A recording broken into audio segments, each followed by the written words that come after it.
Halo sneaker enthusiast, balik lagi di channel Kicks and Review. Dan gak kayak biasanya, kali ini gue akan nge-review sebuah sepatu baru. Dan kali ini yang nge-review bukan satu orang ya. Ini ada dua orang. Ada temen gue, namanya...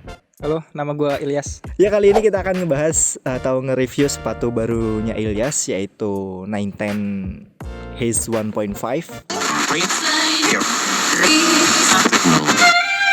No, I'm not a writer. Okay.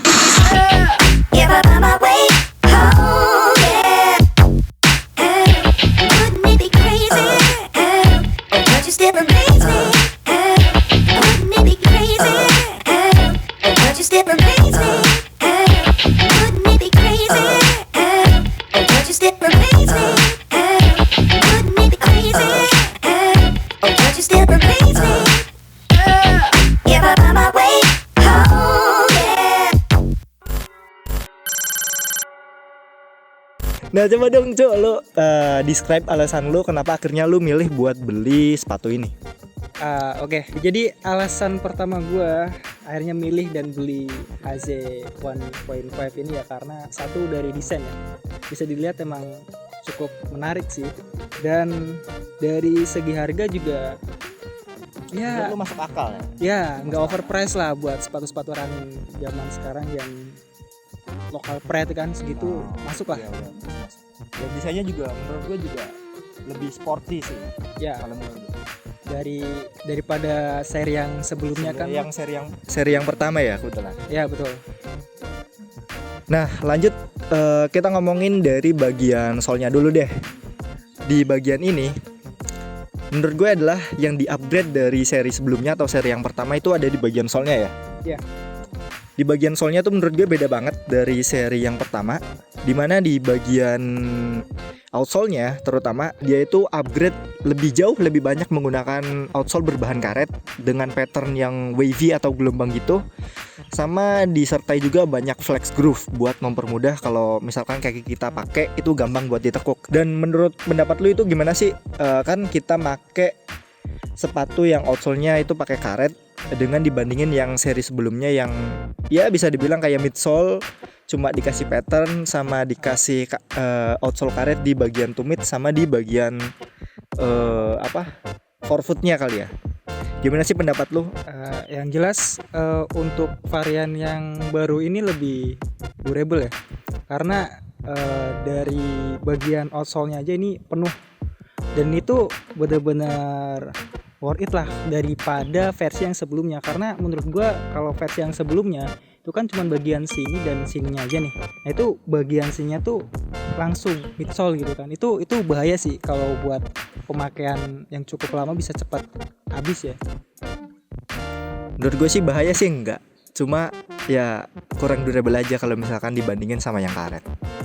Meskipun kayak gue tahu sih Ilyas ini pakai sepatunya tuh nggak buat truly performance gitu, buat lari yang berapa kilo atau lari yang rutin. Tapi menurut kita dari segi orang yang pakai buat daily, pemakaian karet yang lebih banyak jauh lebih durable dibanding kalau kita pakai midsole yang cuma dikasih pattern gitu loh. Nah sekarang kita lanjut aja ke bagian midsole-nya aja kali ya Cu. Di bagian midsole-nya itu gimana sih pendapat lo setelah pakai sepatu ini ya beberapa kali lah buat dipakai daily? Nyaman sih, nyaman aja jelas ya. Ini gue ambil lagi nih. Dilihat dari midsole-nya aja nih yang tebel.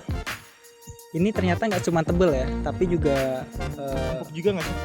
empuk. Dia bener-bener berfungsi sesuai fungsinya gitu, nggak cuma gimmick gitu kan. Biasanya kalau sepatu-sepatu lain kan ya banyak yang ada yang tebel tapi ternyata nggak empuk. betul. Yang gue rasa sih nyaman sih. Menurut lu perubahan midsole dari seri yang pertama ke seri yang 1,5 ini ngebuat dia jauh lebih sporty nggak sih? Jelas lah, jelas karena perubahan dari bentuk midsole-nya aja tuh bikin apa ya?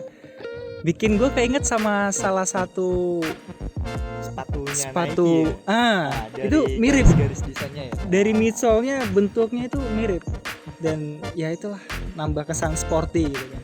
Tadi gue coba ngerasain si midsole-nya itu, terus gue bandingin sama punya guys Eke dan gue yang sama-sama Air Flex sole.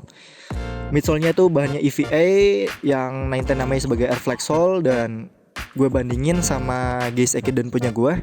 Yang ini jauh lebih soft sih daripada yang punya gue sama yang seri Yuza Evo kemarin. Dia itu di bagian heel-nya itu bener-bener soft. Gue pakai tanpa pakai insole ya. Itu tetap kerasa softnya. Jauh beda kalau misalkan gue pakai Gaze Ekiden tanpa insole, itu rada firm, rada keras gitu. Dan ya mungkin setupnya rada beda kali ya.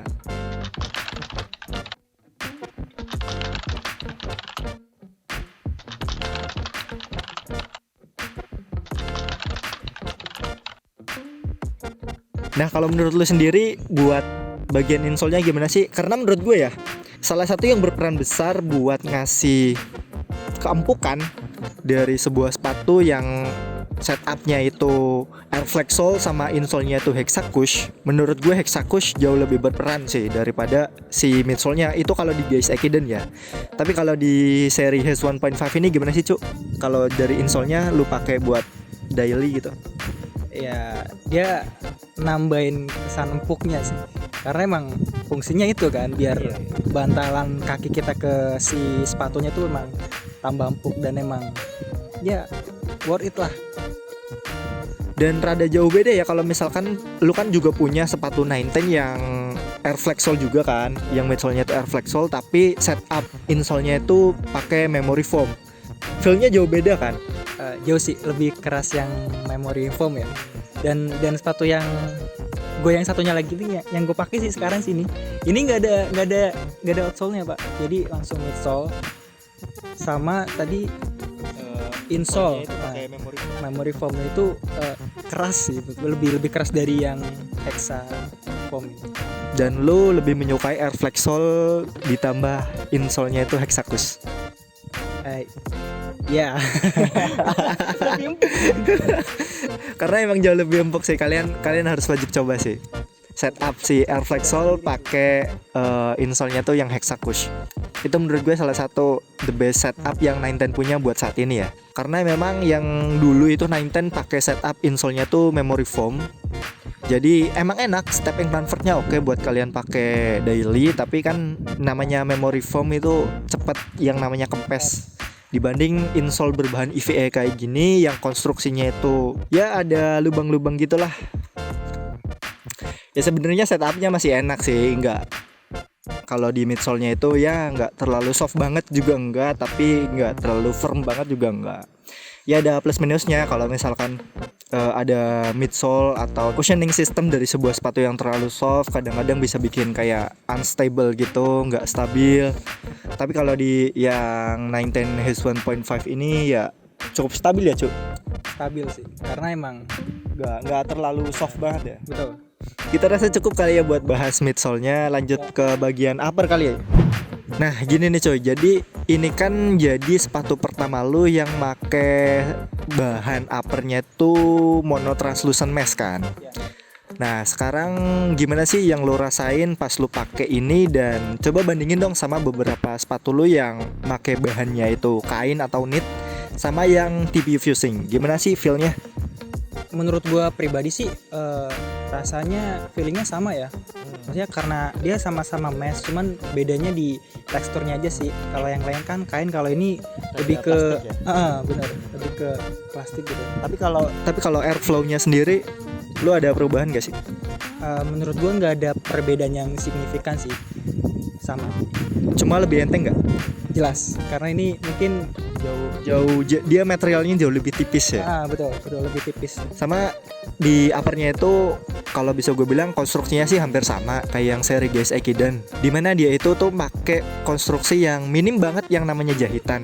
Buat nge-reinforcement atau memperkuat material monotranslucent mesh kayak gini, mereka lebih milih buat gabungin atau di fusing sama material TPU. Jadi si sepatu tuh tetap enteng tapi juga kuat. Dan kalau misalkan kita pakai buat daily juga, itu pun masih oke karena nggak terlalu restriktif atau yang kasar gitulah. Nah kalau bagian liningnya sendiri gimana sih, Cuk? Bagian dalamnya gue nggak tahu sih ini bagian dalamnya kayak ada bagian dari kain apa material apa gue nggak tahu. Iya tadi gue udah coba megang dan coba ngelihat di bagian liningnya yang bagian dalam itu ada beberapa yang area yang bisa dibilang kayak tulangan gitu lah. Tulangan gitu yang berbahannya itu kayak synthetic sweat gitu. Jadi kesannya tuh halus. Tadi lu nggak pakai kaos kaki gimana sih feelnya? Ya halus sih, jadi enak aja, nggak gatel ya. Dan bahan synthetic sweatnya juga dia taruh di bagian tong ya atau lidah sepatunya ya. Kalau di bagian sekitar ankle lu gimana sih? Itu kan pakai bahan lining yang fabrik kan? Ya. Dia tuh lembut nggak sih? Lembut, cuman dia minim apa ini namanya? Minim padding ya. Ya. Mungkin karena ini sepatu running ya, jadi materialnya agak dikurangi biar lebih ringan aja. Ya benar sih. Kalau misalkan kita bandingin konstruksinya ke sepatu basket yang biasa kita pakai, ya emang rada beda sih. Karena di sepatu running kan lebih mementingkan weight, berat, terus gitu ya. Ya seefektif mungkin lah buat masalah berat itu. Nah, kalau fittingnya sendiri gimana sih? Kan lu tadi udah coba pakai kan, terus juga lu udah pakai jalan beberapa kali. Gimana sih fittingnya? Kalau buat fittingnya sih gimana ya? Ini nggak true size ya. Jadi di bagian depannya ini agak-agak ada sedikit ruang tersisa gitu. Jadi kaki gue masih bisa gerak, nggak ngefit banget gitu, nggak. Cuma di bagian ini aja sih. Tapi bagian atasnya nih nggak, agak ada ruangannya. Jadi rada lebih gede dikit ya di area sekitar frame itu ya. Frame sama toe box ya. Tapi buat di area quarter sampai ke bagian toe mid itu nggak ada masalah sama sekali. Nggak ada sih. Itu pas. Ya sebenarnya kayak ada sedikit ruang di area frame atau toe box itu ya, rada ada bagus ada enggaknya sih. Kalau misalkan kalian pakai buat daily atau misalkan kalian lebih suka sepatu yang benar-benar fit dari bagian forefoot sampai ke bagian heel, kalian bisa downsize, bisa turunin size-nya setengah mungkin. Nah, gue tuh pernah ngobrol sama Mas Hamam Fakih selaku desainer dari Guys Eki dan juga yang misalnya kalau misalkan kita pakai sepatu running itu size-nya itu harus dinaikin setengah atau satu size lebih besar. Kenapa tuh? Iya, jadi itu buat nge-spare, buat jadi spare atau buat jadi tambahan ruang lah buat kaki kita kalau misalkan lari. Jadi misalkan kaki kita nge-expand gitu atau ngelebar, jadi masih ada ruang. Kata beliau sih seperti itu. Dan agak beda dikit ya, Cu, sama kalau kita main basket ya. Kalau kita di sepatu basket malah kita lebih suka fitting yang bener-bener fit, yang 100% melekat sama kaki di bagian manapun. Bener gak sih? Iya benar. Karena itu sangat mempengaruhi di performa kita ya, dan menghindari kita dari cedera sih. Iya, karena kita lebih banyak gerakan ke arah lateral sih. Jadi fitting di area forefoot juga menurut kita penting. Nah, poin apa sih, Cu, yang akhirnya mutusin lu buat beli si 910 His 1.5 ini? Gue kan selaku penikmat sepatu yang nggak begitu tahu tentang sepatu ya, gue cuma lihat modelnya aja ya kan. Tapi gue baca-baca sedikit dan sedikit tahu kalau emang ternyata sepatu itu nggak cuma dari desainnya aja tapi dari fungsinya.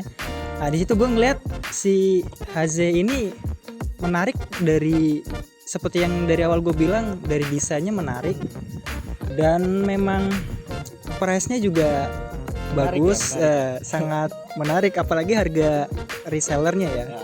Itu lebih murah dari harga retail ya. Dan kalau nggak salah lu nggak jadi milih yang Hyperglide atau Hyperfuse itu gara-gara midsole-nya tuh kelihatan buff banget kan? Iya. Pas gue lihat di online shopnya sih ya terlihat lebih buff yang Ortus ya. Tapi ketika gue pilih sepatu ini dan sepatu ini datang ya ternyata sama-sama tinggi sih, sama-sama buff gitu. Iya, tadi sih kalau kita nggak salah ukur ya, di bagian heelnya tuh sekitar 3,8 cm, sama di bagian forefootnya itu sekitar 1,8. Jadi heel to dropnya itu ada sekitar 2 cm. Dan ya menurut lu itu cukup tinggi ya? Ya, buat gue pribadi ketika pertama kali nyoba itu gue berasa tinggi badan gue nambah gitu. Iya sih, ya mungkin masih normal lah dalam kategori sepatu running. Mungkin heel to drop sekitar 2 cm itu masih normal. Nah tadi kan udah point interest lu di midsole sama di desainnya kan. Nah kalau harganya sendiri gimana nih? Lu beli sepatu ini tuh retail price atau lu dapat diskon? Gue dapet diskon sih. Gue nyari di online shop banyak sih. Kalau lu lihat di akun resminya emang harganya mungkin sekitar 4,5-an lah, 400 sampai 500-an lah. Tapi coba lu cari di toko lain mungkin ada yang ngasih diskon. Kayak gue dapet di harga 300-an. 350.000 ya? Ya, Sekitar segitulah. Dan lu bisa hemat 100.000. Dan kita rasa cukup buat review-review atau ngobrol-ngobrol santai bareng Ilyas. Dan kalau kalian suka sama video ini jangan lupa di like juga, sama di subscribe boleh kali, sama di follow juga nih akun Instagramnya dia, nanti gue tag. Dan kalau misalkan ada komen masukan atau kritik, iya ya, kalian boleh taruh di kolom komentar di bawah atau DM saya via Instagram. Dan kita rasa cukup. See you on the next video. Bye bye.